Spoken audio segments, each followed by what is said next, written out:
Hi, boys and girls. Today we have a book. It's called Liar, Liar, Pants on Fire by Diane DeGroat.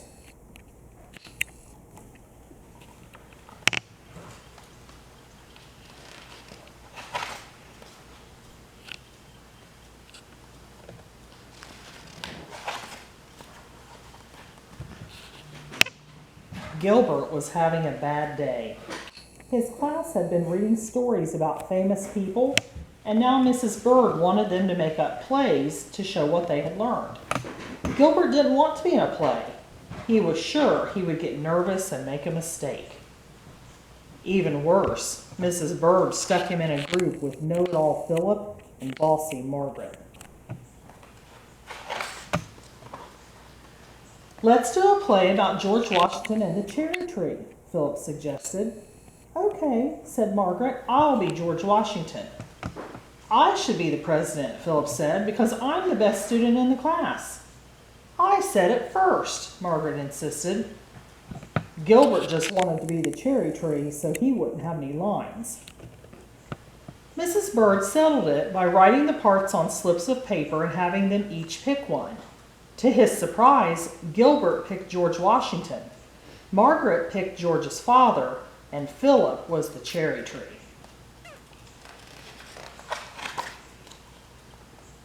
Mrs. Bird opened a big box of costumes.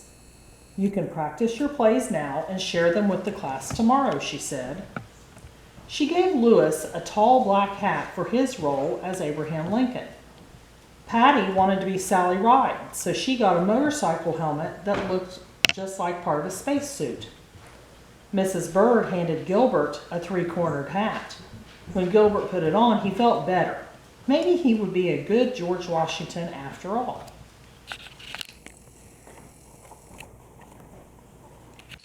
During practice, Gilbert pretended to chop trees for firewood. Then he chopped at Philip's leg. Philip said, "Ow!" and dropped to the floor. Margaret came up to Gilbert and said, "Oh no, my favorite little cherry tree has been chopped down. Tell me, who has done this horrible thing?" Gilbert held up his paper axe and said, Me?"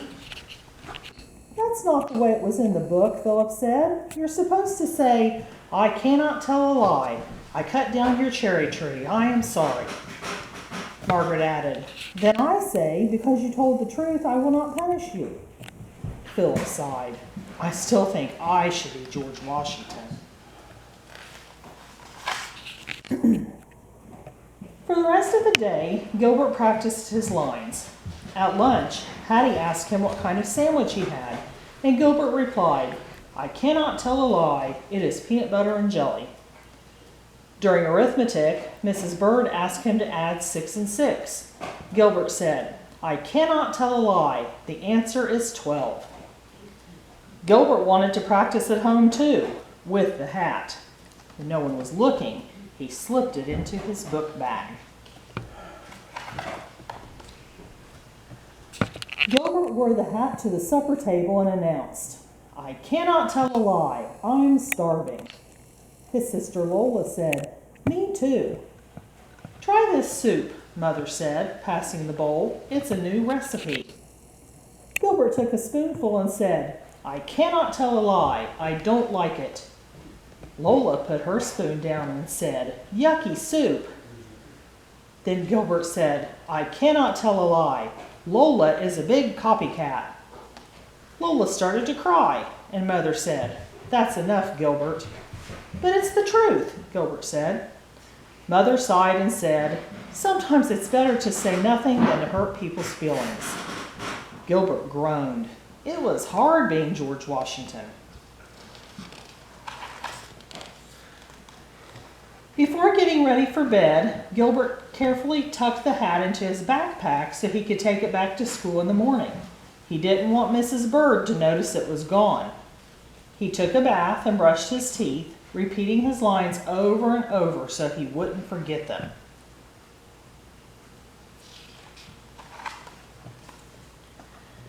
When Gilbert walked to school with Patty the next morning, he said, "I've been practicing my part, but I'm still nervous about making a mistake. I just know that bully Louis is going to laugh at me." I promise not to laugh if you make a mistake, Patty said. And Gilbert said, I cannot tell a lie. Patty, you are a good friend.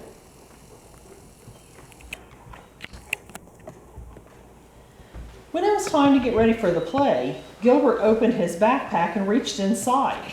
He felt his spelling book and his notebook, but he didn't feel the three-cornered hat. It was gone. Just then, Margaret asked, Where's your hat, Gilbert? It's not in the box. Gilbert said quickly, I didn't take it. Margaret said, I bet Philip took it. He wanted to be George Washington. Philip, Gilbert said. If it wasn't in his backpack, someone must have taken it, and it must have been Philip. But I didn't take it, Philip said. Liar, Margaret shouted. Liar, liar, pants on fire, Gilbert sang. Louis heard him and asked, What's on fire? Frank said, There's a fire? Patty ran to Mrs. Bird shouting, The school's on fire! Mrs. Bird said, I didn't hear the fire alarm. But that's what Frank said, Patty replied. It must be true. I heard it from Louis, Frank said. I heard it from Gilbert, said Louis. He said something was on fire. Gilbert sighed. All I said was, Liar, liar, pants on fire. And Gilbert shouted, I did not take George Washington's hat. Mrs. Bird opened a shopping bag. Here's the hat, Gilbert. Your mother just brought it in. You know you weren't supposed to take it home. Oops, Gilbert said, turning red. I was going to bring it back. Margaret pointed her finger. You lied about taking the hat, Gilbert. Philip almost got in trouble. Gilbert turned to Philip and handed him the hat. I'm sorry, he said. You were right. I'm not a very good George Washington. You should have the part. But Philip handed it back, saying, It's okay, Gilbert. You said you were sorry, just like Washington. My beard itches, Louis complained. Are we going to do our plays or not? As each group did their play, Gilbert grew more and more nervous. When Patty the astronaut tripped over her space boots, Louis and some of the other kids laughed.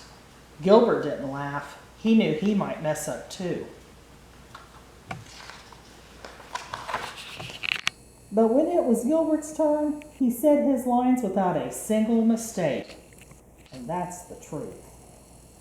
The end.